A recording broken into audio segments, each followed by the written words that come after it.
Hey, welcome to Playing for Keeps, the show where we take a deep dive into emotional intelligence, sex, love, adult attachment theory, mental health, therapy, and everything in between that creates great relationships. Your host, DJ, is a certified life coach and emotional intelligence practitioner. She's here to be of service to all the listeners interested in love and relationship. Now, here's your host, DJ.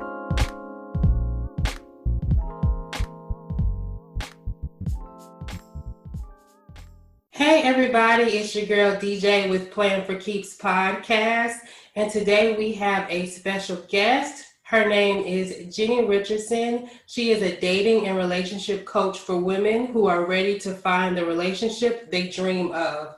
She teaches them how to ditch the drama and date with confidence while having fun and finding the one.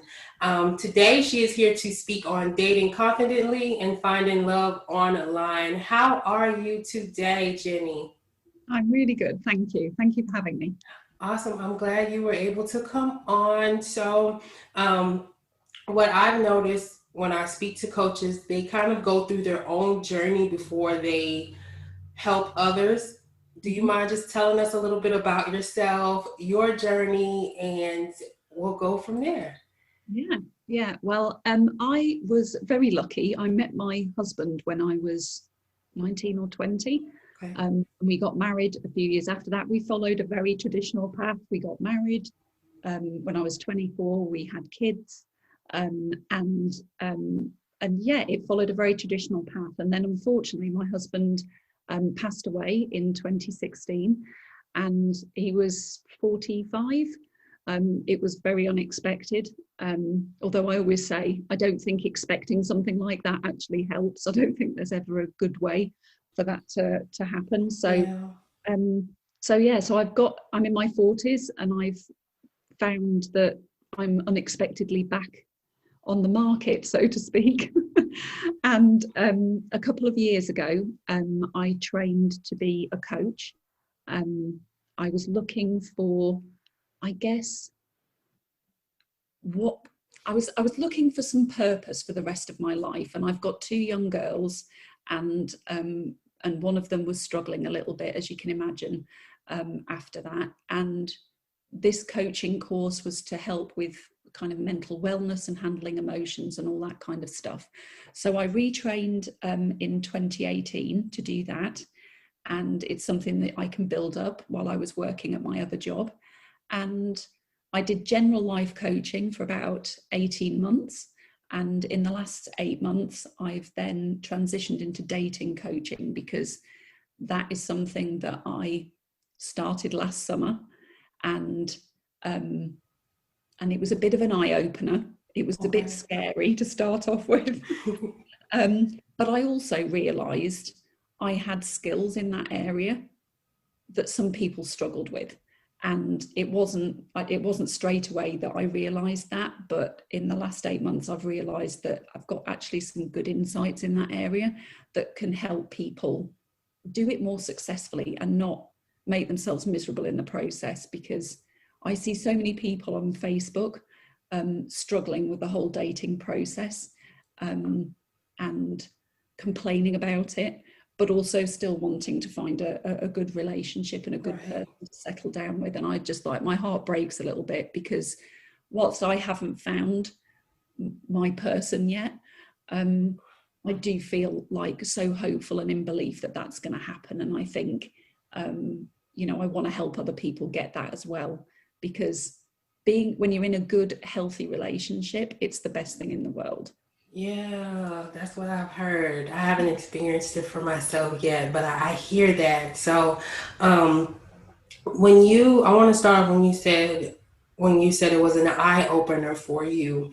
Could you think of some examples that were an eye opener for you? Was it examples of what maybe people tolerated in relationships? What was it? And then after you go into that, it sounds like overall you were in a very secure relationship. Could you go into what you look for, or what you think you looked for? I know you were kind of young, but could you give us just some examples of what you think a healthy relationship is. Yeah. So the eye-opening part of it, I think for me was it last summer was when I went back to dating. And obviously it was completely different from when I was doing it, because when I did it, nobody even had mobile phones. So you met in a bar. I met my husband. We played volleyball together at university, and we met at a party. So it was very old school the way that we met. So I think the technology side of things, whilst I love social media, obviously that was a little bit of the whole dating app side of things was a little bit of an eye-opener. I think I found the thing that I struggled with a little bit, I don't think I was fully ready. And I think that's really important, that when you're dating, that you figure out why you're doing it. I was definitely kind of dipping my toe in the water last year. I wasn't quite ready, but I was wanting to be ready, if you know what I mean. Yeah. So I think, but what I experienced on there, that there was a lot of people that you could sense they'd experienced quite a lot of, not necessarily trauma, but like a lot of bad relationships, and they were quite jaded. And I think, I mean, I honestly don't know what the men are experiencing on that end, but it became clear that drama seemed to be a big part of it. Oh, yeah. And people messaging very intensely for a few days and then disappearing, and you never hear from them again. And that's kind of the norm. Yeah. Because having apps obviously makes it very open to everybody to be chatting to people that they don't really know. And I think that's part of where you've got to build quite a bit of resilience around dating, because quite often them disappearing, it's got nothing to do with you. And I didn't take it personally, and I think that's a bit unusual. I think, so, you know, some people, if they've experienced that repeatedly, they start to think it's a reflection of them. And it's not. I truly don't think it is. I think you have no idea what is going on the other side of the phone. Right. So I choose to believe that it's nothing to do with me, and also it doesn't make them a bad person. They're just not very good at communicating. Right, and that's really what it is. And also that's something I had to learn too. I haven't been on any dating apps lately, but I know when I was on them, just trying them out, I had to learn that I can't take that personal. That person doesn't know me, and I don't know them. And unfortunately, when you're on dating apps, me and this other person has a million other options, and we're all chatting with different people at the same time, and it is what it is. That's kind of the downfall to the dating app. So I know a part of your coaching is talking to women about online dating, giving tips. I know that was a really good one. How would one stand out? What would you say? On the dating apps? Yeah, or just online, period. How would one stand out? Or without looking too clingy or codependent-y or... I think personally, don't be scared to admit what you want. Okay. Because for me, I think that first time I went back on, like I said, when I wasn't quite ready, I said I was just doing it for fun. And you don't attract the best people then. I don't think, because that seems to be code for something else. It is. At that point, I didn't realize. It is. Oh, you're catching on. Oh, yeah. I quickly changed my profile. But I think for me, I think sometimes people don't put the effort into their profile. So you need to have enough information on there to decide whether somebody is a good fit. And it can't just be all about the pictures. So yes, you have to find somebody attractive and be intrigued by that, but there has to be something deeper within that. And I would say when I've helped clients with their profiles, sometimes they can be a little bit bland. They don't put enough of themselves into it. And I think you can let your personality come through, and that gives people a little bit of an insight into what you're like. and what you're looking for. And I think don't hide. If you're looking for a long-term relationship, you know, be really upfront with that. I think, you know, I think the worst thing to do is hide that, because you're going to attract people that aren't after the same things as you. Absolutely. Absolutely. So a question into that. So I think there's a fine line to it at the same time too. So let people know what you want, but then I think what women get confused, a lot of them, they tell too much information up front. Would you agree with that, or do you not agree with that? Yeah, I don't know.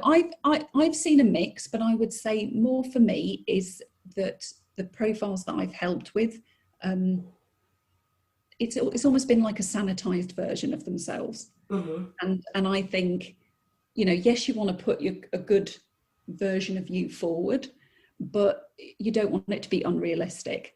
Right. So, you know, it's the same with the photographs, is if they're all looking completely perfect, I don't want somebody to be disappointed when they meet me.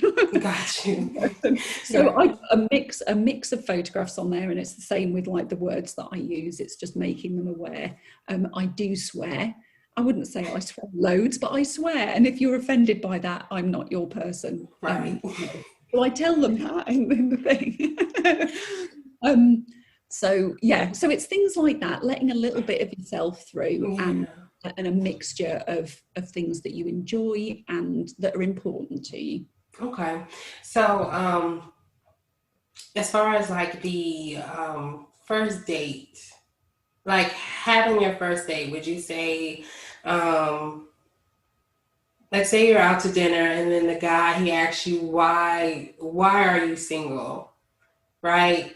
Like, and then what response would a woman give? And sometimes, because they say men pick from that. Like if the woman be like, well, I was in a bad relationship, and she's telling the truth, but then maybe the guy takes it as something else. Like, what advice would you give towards that type of question?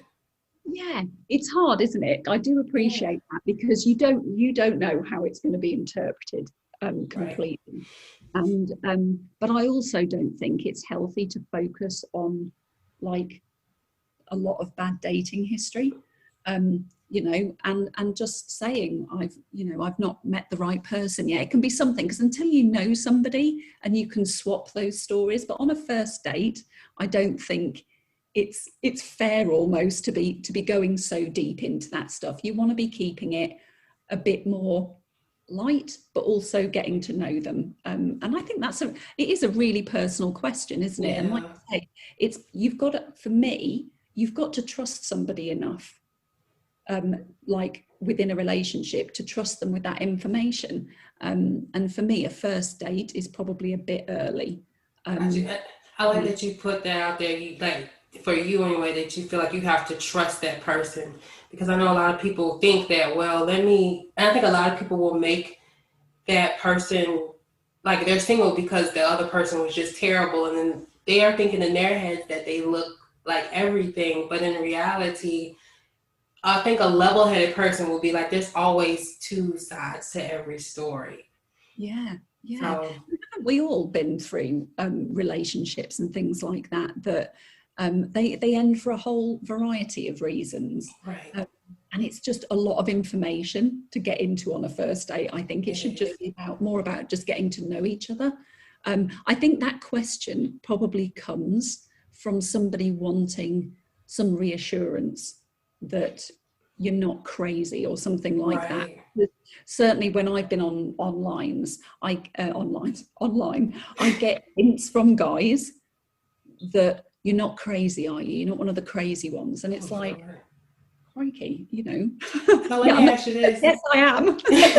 Right. Let me ask you this, tapping into reassurance. Now, some women, because it sounds like you work with women. Now, some women, they need constant reassurance while dating and in relationships, where the man will take you as crazy because you're the type that always reach out, always text, want to know what's going on, this, that, and the third. The woman is always the man is always preoccupying her mind.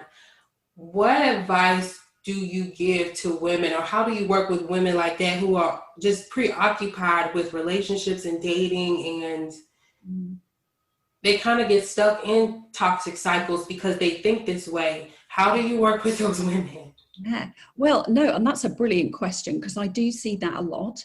And I think as well, when you are needing that reassurance and reaching out and being almost the one to do the chasing, it provokes a response in the man to back off. Right. So for me, one of the first things I work on is we've got to work on the foundation of being okay where you are at the moment, being okay being single, so that you're not in a rush to get there because you think there is better than where you are. It's like you've got to be self-sufficient, you've got to be able to look after kind of your emotional health and all of that kind of stuff, so that you're not chasing inappropriate ones or settling for ones that aren't great because you think that's better than being on your own. Got you. So how do you work with women who are maybe self-sufficient, as far as like, well, they got a good job and they're self-sufficient and taking care of themselves, but they're still looking for other things outside of themselves? What core wounds do you work on, as far as with that woman? Yeah, well, I think it's fine to be very self-sufficient and happy where you are, but also be looking for that kind of relationship, because humans are built for connection, and so I don't think there's anything wrong with that situation, but I do think it's a matter of kind of filling up your life with things that you love, so you're not relying on love and human connection always coming from one person.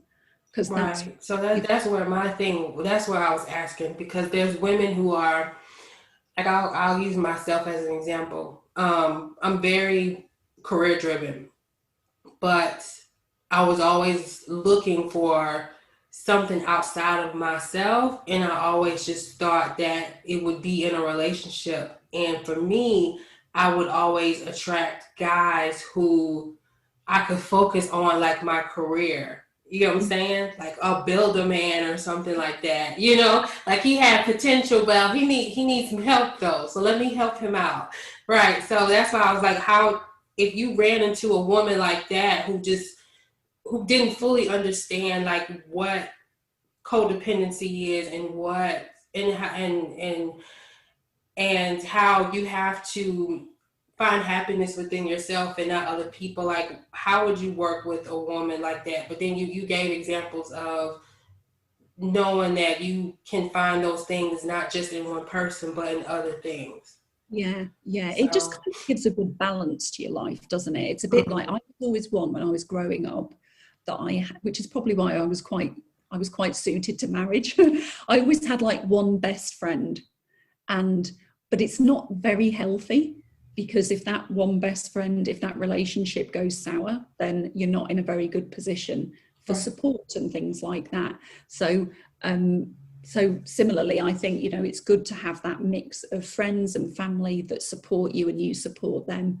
But I think for me, going back to what you asked, it was the first step is recognizing that pattern that you've got. Yeah. Because if you're not aware of it, it's going to keep repeating.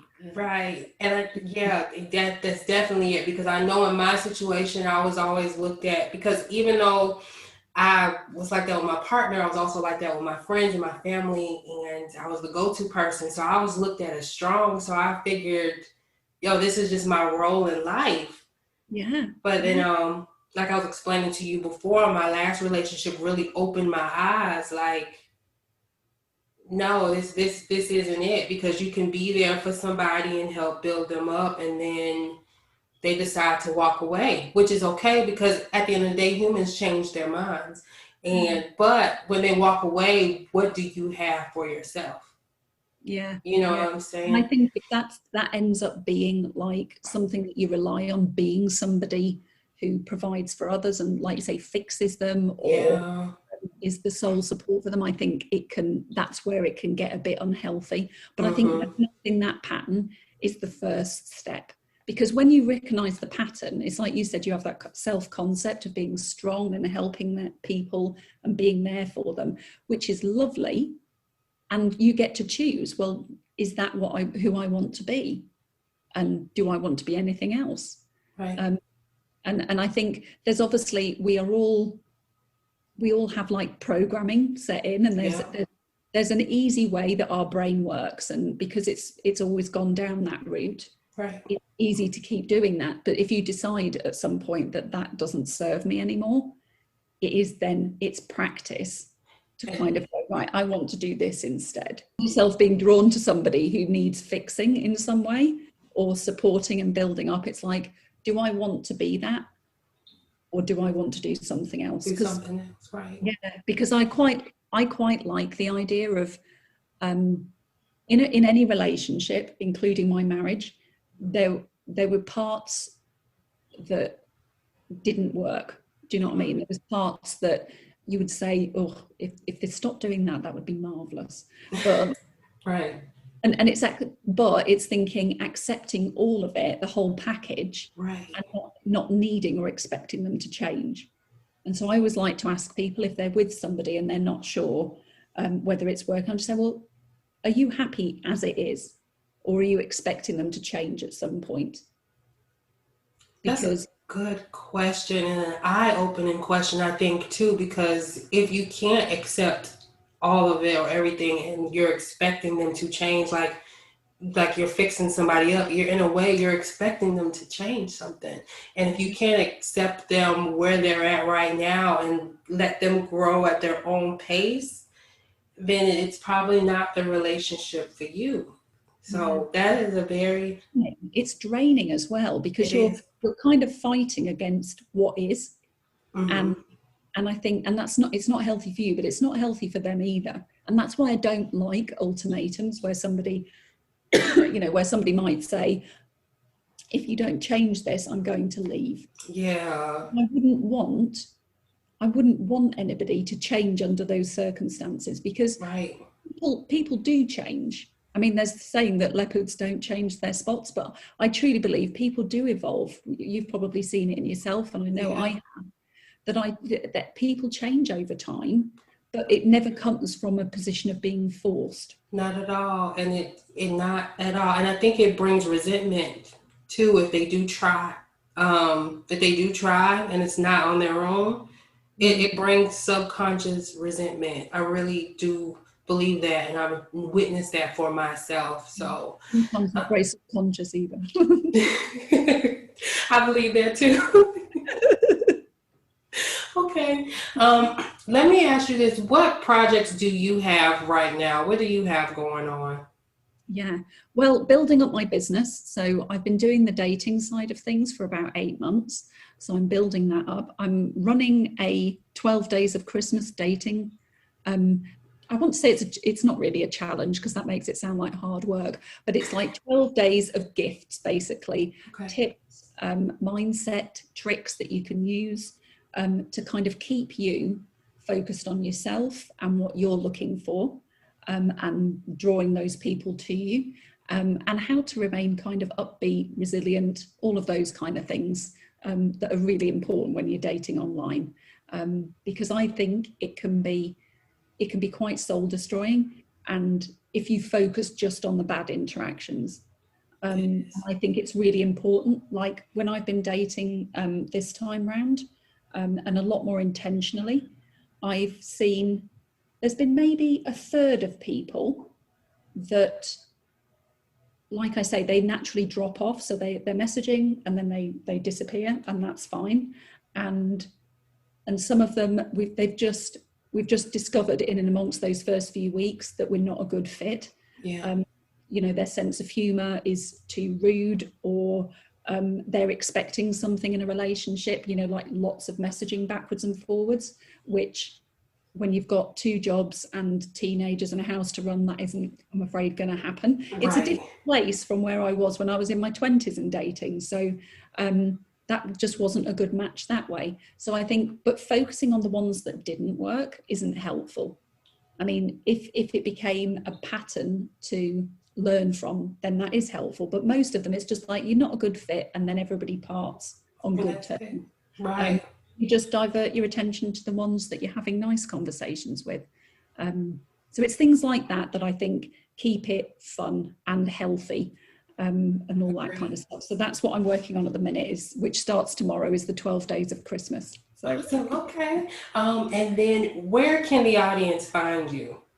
Yeah, well, I have a Facebook group called Smart Women Dating Intelligently. And that is where the 12 days of Christmas is going to be happening. So you can get all the good stuff in there. And also I'm on Facebook as Jenny Richardson. And I post a lot of content on my personal page. So that's where people can initially find me, and then they can opt into the group from there. Okay, awesome. Well, Jenny, I want to thank you for coming on today. Thank you very much. It's been lovely. Awesome. And I want to thank all of the listeners for tuning in. You can find me at P4K Podcast on Facebook and Instagram. And until next time. Thank you for tuning in to today's show. If you liked this podcast, please download and subscribe. If there's anything you would like to talk about in regards to relationships, or would like to be a guest on the show to speak on relationships or get advice, you can always connect via social media at Playing for Keeps, or email DJ at info@p4kdating.com. Thank you for tuning in, and bye for now.